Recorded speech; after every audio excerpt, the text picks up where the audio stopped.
Something reeks of death along the forest floor. It's the body of a dying cricket.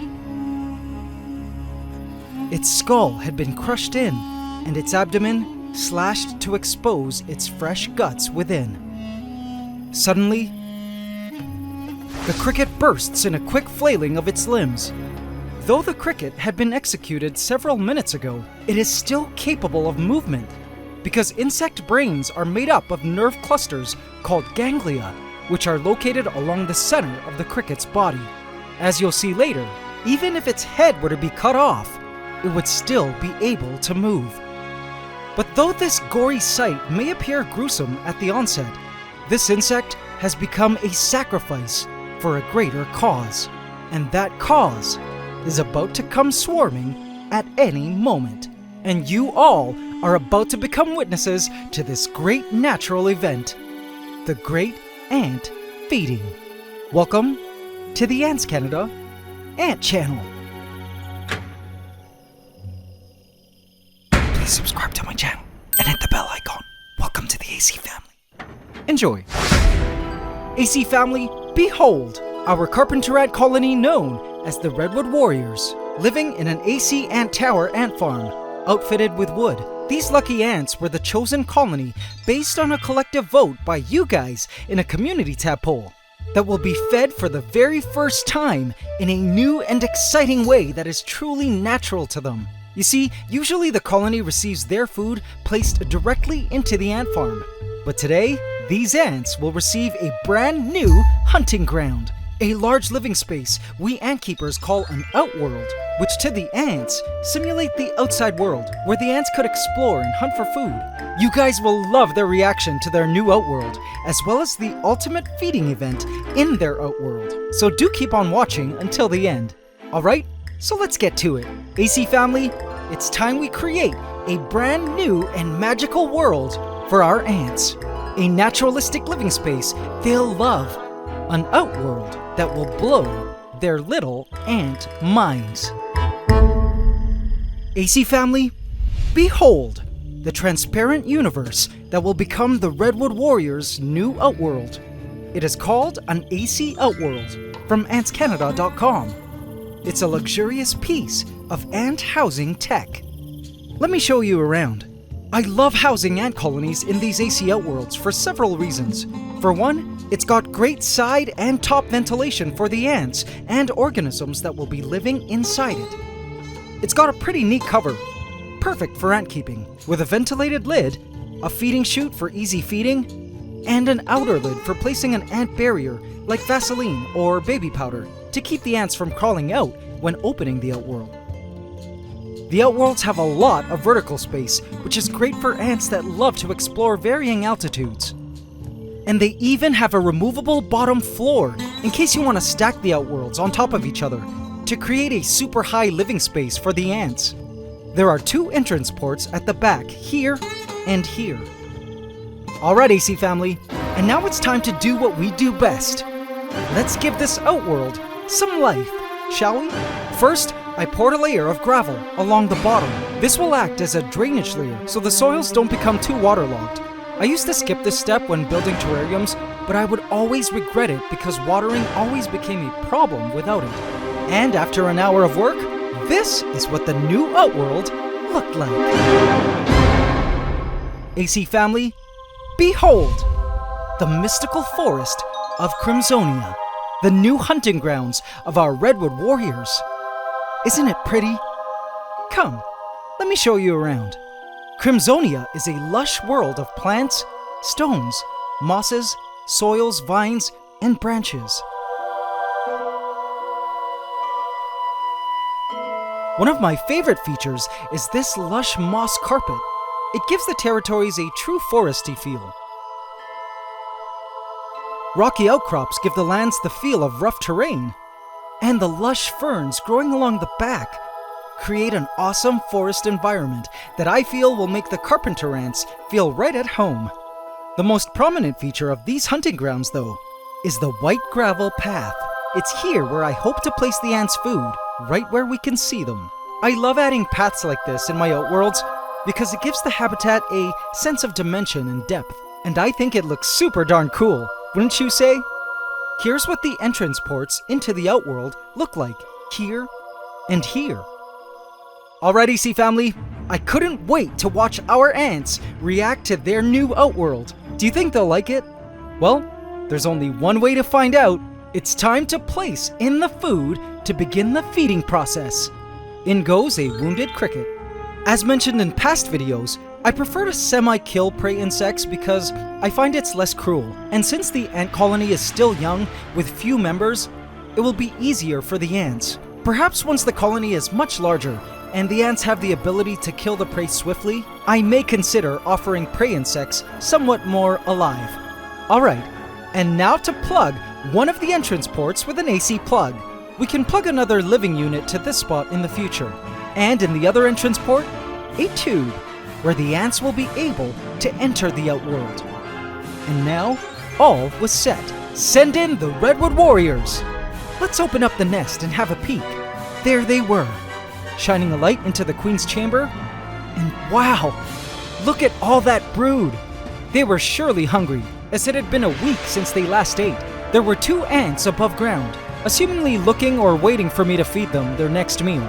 Little did these ants know, they were about to discover a whole new world of wonder along with their next meal. Are you guys ready? Let's do this!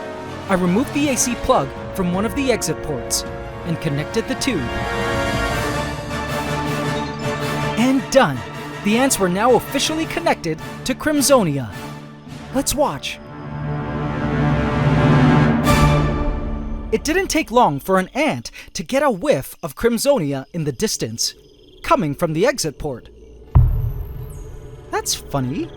There never used to be a walkway here. The ant cautiously wandered into the tube.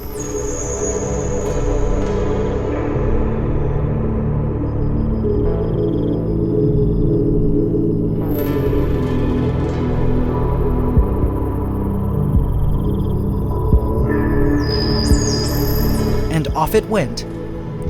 This ant was surely brave. Imagine these territories were unexplored and everything, including the very material of the tube, was completely foreign and new to it. Regardless, the ant pressed on, following the scent of something alluring at the end of the tube.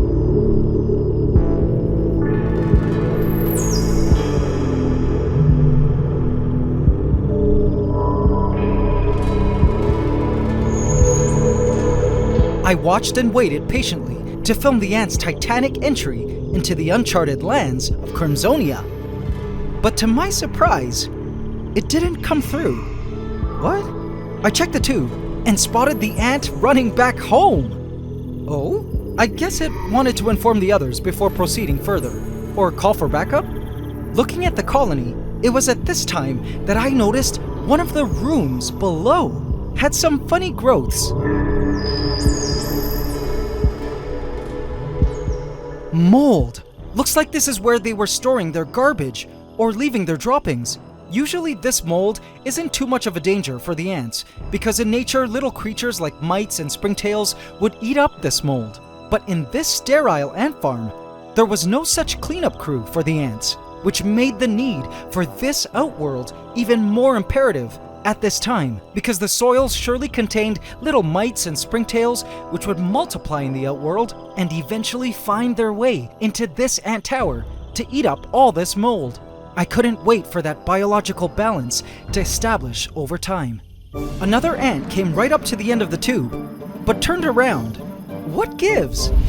I watched a third ant come to the end of the tube and also turn around. These ants were shy, perhaps. Later, I watched 2 ants approach the end of the tube. Perhaps they would be braver as a duo? They entered the port. Yes! They cautiously smelled around, and... still no entry. One final ant wandered to the end of the tube.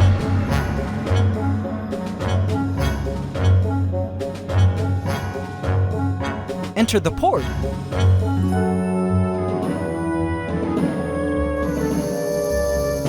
And I held my breath as I watched the ant cautiously enter Crimzonia. Yes! The ant explored the vast, strange new world. New smells it had never before smelled. A wide space it never before knew was possible. Everything was magical and amazing to this ant. It stepped onto one of the branches. It was so high up here.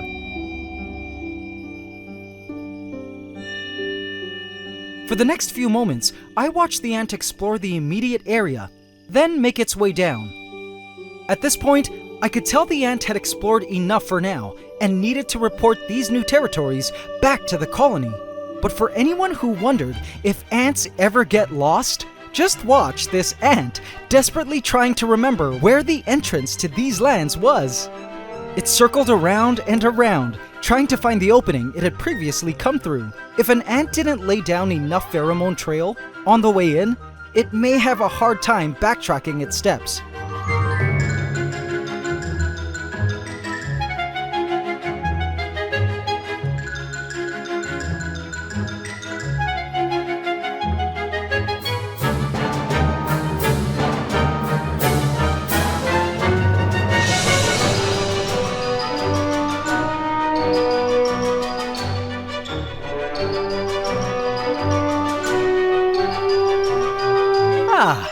Finally! Found it! The ant made its way back home and reported the news of new lands to the colony. But looking at the general reaction of the Redwood Warriors, the colony seemed lukewarm about the idea. Perhaps they needed more testimonies to get excited about it. One ant decided to check out if the rumors were true. It cautiously stepped through the tube and made its way into Crimzonia. Bewildered and amazed, it too began to explore the territories. The ants seemed to be really preoccupied with exploring the upper portions of the outworld. But all I wanted was for the ants to stumble across our cricket carcass so they could dine. There were times when the ant was at ground level and I had thought it had picked up the scent of our cricket. But it ended up turning away. Did they not smell their meal laying there? Another ant entered the outworld. The ants explored the outskirts, and then finally, I spotted an ant approaching our cricket offering. Yes! Come on! Go for it! Go for it! Oh wait! No! Wrong way! There were several points when the ants came so close, but ended up passing our cricket by. My guess was the ants didn't have food on their mind at the moment, and were more focused on exploring these strange new lands we gave them. More ants were entering Crimzonia now, and more ants at home were beginning to show interest in the rumors of strange new lands beyond. After watching the ants for several hours, and still no interest in feeding, I decided to go to bed and check up on the ants in the morning. Little did I know, it was in the morning that I would truly get to witness the ant action I was hoping for. As soon as I woke, I checked up on the ants and Crimzonia.